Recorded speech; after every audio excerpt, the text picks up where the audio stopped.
Uganda punished after its president signs into law tough anti-gay legislation. Now the World Bank and a number of European countries have stopped aid and loans. So why is Uganda being singled out, and why the resurgence of homophobia in many parts of Africa? This is Inside Story.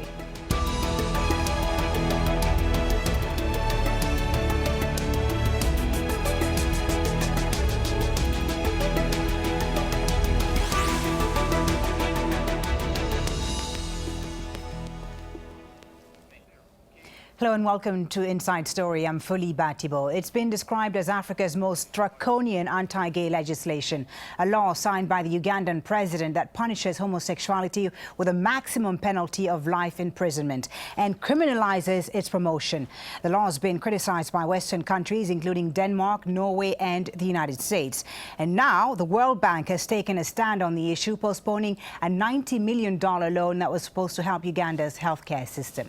Carla Malone has the latest. It's being called one of the toughest anti-gay laws in the world. Earlier this week, Ugandan President Yoweri Museveni signed new legislation criminalizing homosexuality. Now international donors have made it clear they're not happy. The World Bank has halted a healthcare loan, saying it wants to make sure its development objectives are not affected by the new law. This is a very big move by them to say, well, this is not a social norm, this is discrimination. I think it's a courageous decision by the bank, and it shows a bit of a shift in the bank. They're learning a bit about the mistakes they've made in the past by having too extreme a view of what the economy should be. And this is more saying we have to look at the social impact of our policies. The loan is for about $90 million, only a small proportion of the larger portfolio of projects the World Bank has in Uganda, worth a total of about $1.5 billion. But Uganda does rely on foreign aid for up to 20% of its annual budget. A number of other international donors say the new law goes against their fundamental beliefs in human rights. Sweden is reconsidering its aid package. The Netherlands and Norway have each frozen about $9 million of aid. And Denmark is moving its aid from the Ugandan government to NGOs. The new law says that so-called repeat homosexuals should be jailed for life. One of the politicians involved in writing the law says it's not discriminating against people, but rather protecting them. Well, Uganda is an independent country. It's a sovereign country with a set of cultures and values. We are not in discrimination of anyone. It intends to stop the promotion of homosexuality in our country and the inducement of our children into a behavior that's dangerous to them.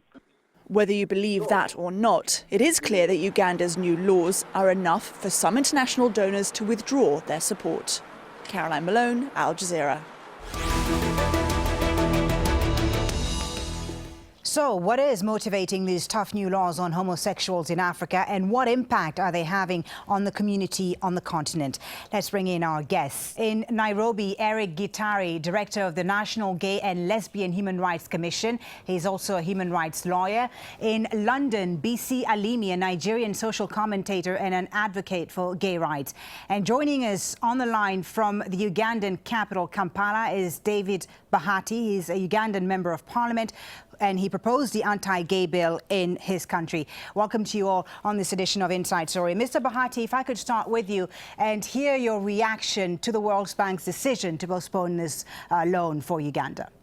First, we must get it clear that the World Bank has decided a decision to lend Uganda 90 million. It's a decision to lend money. It's a loan. It has not been a grant. But as we have said before, Uganda is an independent country with set values, family values, and set cultures that we are ready to stand for. And our values are not up for sale. Okay, you say Ugandan values are not for sale. You were the champion of the anti-gay legislation in your country, Mr. Bahati. On what basis do you consider homosexuality to be a crime? Abundant evidence, available scientific evidence, prove that homosexuality as per now is not linked to any gene. It's not inborn. It's a behavior like any other behavior, bad behavior that we have in our society. It is against our culture, it's against our values, And it is something that we need to stop. Probably this coupled with a number of things that have been happening in Uganda. Promotion of homosexuality, recruitment of our children into a behavior that is not inborn, that is learned and can be unlearned. As a society, we have agreed that this cannot go on and it should be criminalized. It is already a criminal act under the laws.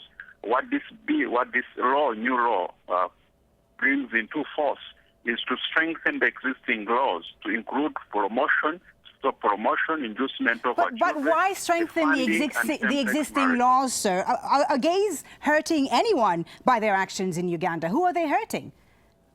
They are recruiting our children into behavior that is contrary to our societal norms. Do you have proof of that, sir? Are they recruiting children? I mean, if you're talking about pedophilia here, pedophilia and homosexuality are two different things. There are men who abuse little girls also.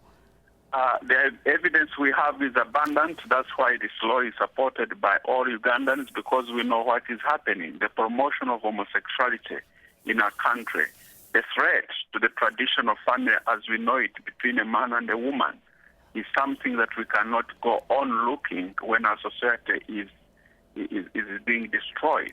Okay, Bisi Alimi, I'd like you to react to what Mr. Bahati has just said there. He says it's against African values that homosexuals take advantage of children in Uganda, and that's why there need to be laws to criminalize homosexual behavior. What do you say to that? Yeah, before I reply to that, I just want to make a clarification as regards the World Bank loan that Bahati talked about, which was also the question you raised. What happened in the case of Uganda and the World Bank is that the money that the World Bank was supposed to give to Uganda, the over $9 billion dollars they were supposed to give to Uganda, was to provide for healthcare facilities. And because this law that is in place now is a violation of the fundamental right of LGBT people in Uganda to access healthcare services, the World Bank is withholding the loan. The loan will be released on the premise that the Uganda government can promise the World Bank that LGBT people will not be refused access to those services. So it's not really a cutting aid. It's just to say that this money will be available for you as long as everybody can have access to it. Right. Yeah. It's good that you make that clarification. So but just to answer my question, what do you say to Mr. Bahati and many Africans who believe, in fact, that homosexuality goes against African values, that homosexuals, and there are a lot of people who believe this, sadly, in Uganda, in Kenya, in Nigeria, that homosexuals take advantage of children, for instance? Yes, it's important. It's interesting that Bahati make that comparison between being a pedophile and being an homosexual. And it's also interesting to hear the Minister for Ethics in Uganda saying that it's okay to rape, it's moral to rape young girls than to be an homosexual. So it goes to show the mentality of African leaders from Nigeria to Uganda and other parts of Africa where we still have these animalistic thoughts when it comes to sexual behavior or sexual orientation.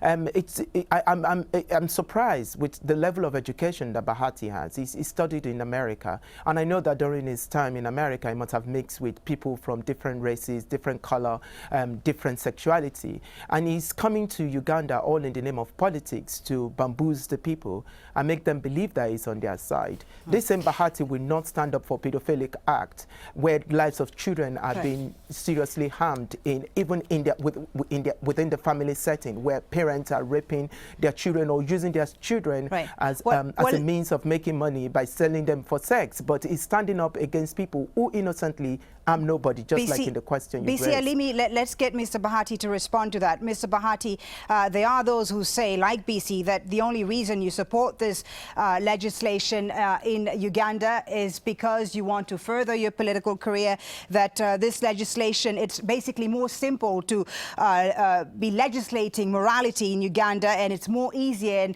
and less costly than improving social services like health in your constituency, that basically you're simply doing this to appeal to the popular belief and further your political career. This law has nothing to do with politics. Certainly, I can never, no one in Uganda, no leader in Uganda can joke and play with the future of our children and the institution of marriage. This law has been supported by both sides of the House, opposition and the ruling party. It has been supported by Christians and Muslims, cultural leaders and non-cultural leaders. It's a law that everybody understands. We do understand it very well, that it is wrong for a man to sleep with a man. But doesn't Uganda have more urgent problems, Mr. Bahati, than to deal with who people sleep with? We are actually questioning the motivation of the Western countries to be supporting this. We were tortured during the slave trade. We were tortured during colonialism. We cannot accept social imperialism. Okay. Well, let's bring in Eric Gitari in Nairobi. Eric Gitari, I want you to respond to that particular comment there, that last comment by Mr. Bahati, who says that this is social imperialism. The people who bring up the idea of colonialism, that this is a new form of colonialism once again. Mr. Bahati is a hypocrite who is not appreciation of the history of the African continent, especially in the context where the missionaries came and found a very, very diverse African cultures who are worshipping different gods. History, if he is cared to study his history, history teaches us that we had homosexuals in very, very many communities in Africa before the white man came with colonization or missionary work. The Dagaras in Burkina Faso, the Onekis among the Kikuyus of Kenya, the Mugawe of the Meru, the Kabaka Mwanga in the Buganda Kingdom. President Museveni admitted the other day when he was writing to Kadago, the Speaker of the National Assembly, that 200 years ago, he's known that there were homosexuals that used to exist in the Ugandan Kingdom then, and they served their people well, and they were known, and they were respected, and there was no law punishing them. So Mr. Bahati is simply perpetuating Western cultural imperialism, Victorian values which were inserted in our laws by colonial governments, and he's perpetuating this and calling this the traditional African family. But if he's really, really, really honest, he would know that sometimes, actually most of the time, the traditional African family was polygamous. I haven't seen him support polygamy. In any case, he is perpetuating hatred against homosexuals using Western propaganda and religion, ignoring his own history and the history of the Ugandan people. Mr. Bahati, on that idea that you're just using Western propaganda, what about the influence of American right-wing Christians on the anti-gay movement on the continent, the evangelicals who have traveled to Uganda on so many occasions, who have championed these laws, who I know have also, in fact, one of them, Mr. Scott Lively, traveled to Uganda in 2009 and 2010, and he lobbied you. So what about that accusation? When you talk about this is a new form of Western imperialism, if these evangelicals are coming to Africa and championing these anti-gay laws, isn't that a form of Western influence as well? Just one point to make to our brother from Nairobi. The fact that there was a homosexual 200 years ago, or the fact that there was a robber 200 years ago, doesn't stop us from talking about something evil. Evil has always existed as long as mankind has existed. That does not stop us from fighting it. Actually, as one MP from UK said, that what is necessary for evil triumph is for good people to keep quiet, and we cannot keep quiet. Coming to the accusation of the evangelicals from the West coming to influence us here to make a law, I think that's an insult to the people of Uganda, the people on the continent. For the Western people to think that anything good, any good idea must come from the West is clearly an insult. This law was originated by Ugandan people, passed by Ugandan parliament and the sovereign country to protect the people of Uganda. Okay. And it has nothing to do with evangelicals. We have Eric Gitari, go ahead and respond to Mr. Bahati. Is lying. But they have nothing to do with Mr. Bahati is lying. Mr. Bahati, we know very well that Scott Lively is the one who came and started galvanizing the parliament and religious leaders around this issue. We know very well that North American evangelicals are using African countries as laboratories of transforming theology into legislation. So do not stand there and lie to the people of Uganda and to the world.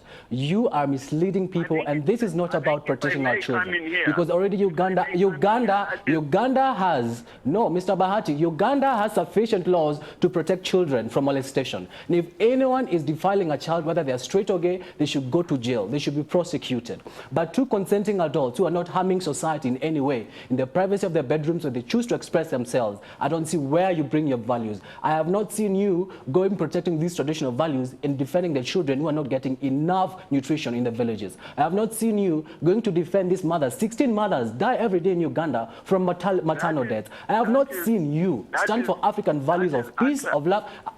You, Mr. Bahati, I will call you. You are being a hypocrite, and you need to stop it. Eric Gitari, let's just take a pause.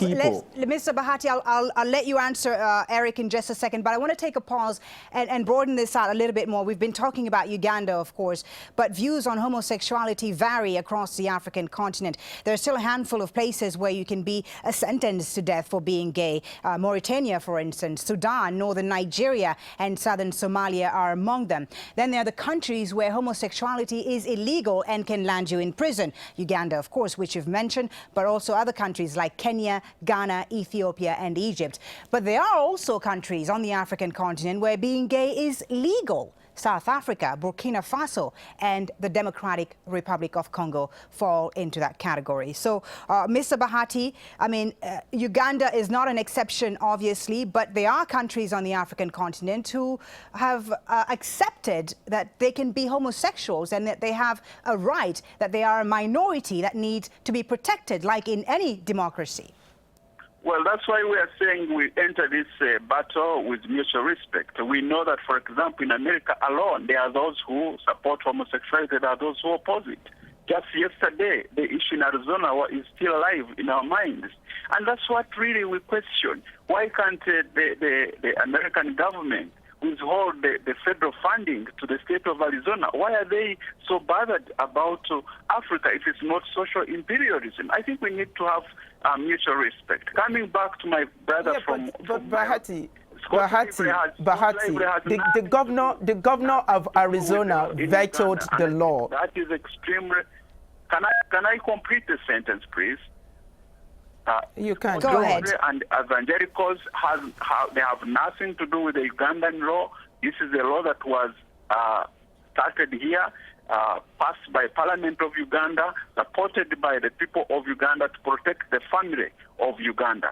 We cannot afford from Nigeria to Uganda, from Zimbabwe to Egypt, again trade. Are you even providing basic needs for these families of Uganda? Bisi Alimi, I'll let you come in now. Bisi Alimi in London. It's such a shame, you know, that Bahati, who I can call a brother because, you know, we're both African, is making such illogical statements on an international television. Statements or arguments that he cannot back up with facts. And to say that, you know, people like me or Eric accusing you of being the puppet of the Western fundamentalists is an insult. It's actually an insult on me and millions of Africans who can call you an MP, look into their TV this evening and call you an MP that has no knowledge of history, an MP that has no knowledge of social needs of his people. We know. Let's just look at. But Bisi, you know, you're talking to Mr. Bahati here, but you know he's not the only one who has. You know, who believes this on the African continent. In your country, Nigeria, yes, in your country, Nigeria, for instance, over 90% of the population support the new anti-gay legislation that was signed by President Goodluck Jonathan earlier this year. So how do you convince those people that, you know, these laws are wrong? What do you tell them? No, you're right. Over 90% of Nigerians are in support of the law. But what do they know differently? And that is a question people like me have been asking. We have a system in Nigeria that cuts across Africa where good governance is taken over by religious institutions. So the provision of schools, the provision of water, the provision of education, the provision of healthcare is taken over by religion. So religion has taken over the most strategic component of government, and thereby the government has become very lame, inactive. Look at the case of Nigeria. Within the last 2 weeks or 3 weeks, over 4,000 people have been killed by Boko Haram in Nigeria.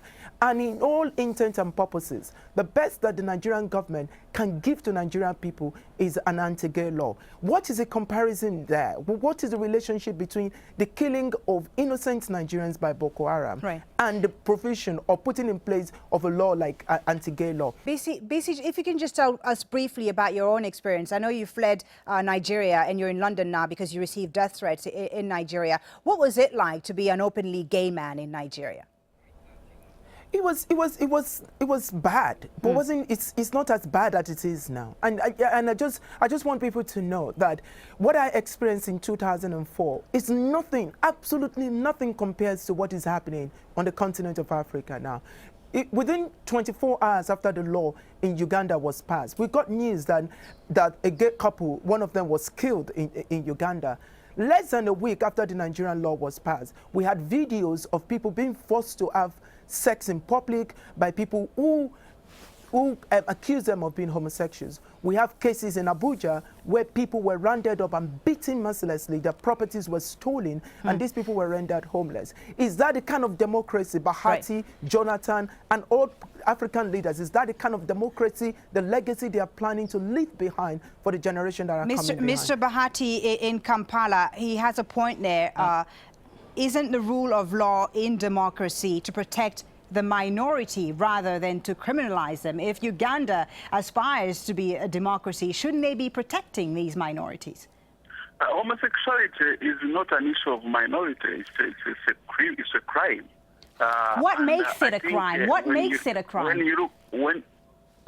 you look at our brothers in the studio, you clearly know that what they are saying is totally a lie. They don't believe in what they are saying, but they must say it because of the interest. Bahati, I think you're the one. I think you're the one that you don't believe. You don't believe what you're saying. Look at them, you'll see that.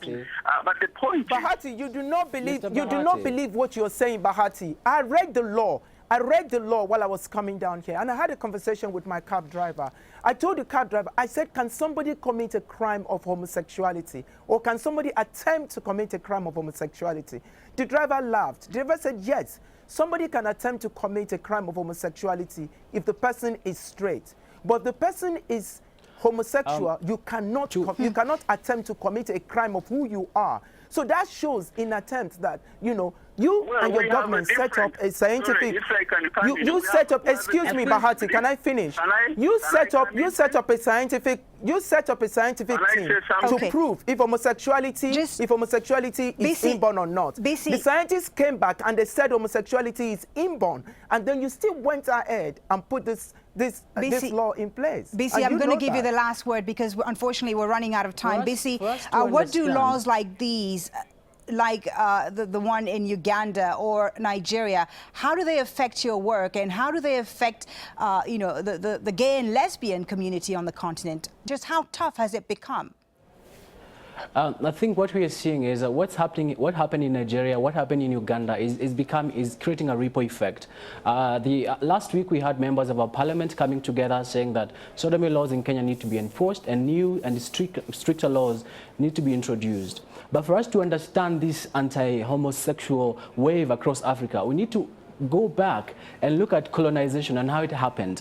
The missionaries were the first ones who came, not the colonizers. And when they came, they came with religion. And with religion, it came with social amenities like schools, hospitals, and other social welfare benefits that made you respectable and to be someone who had authority in society.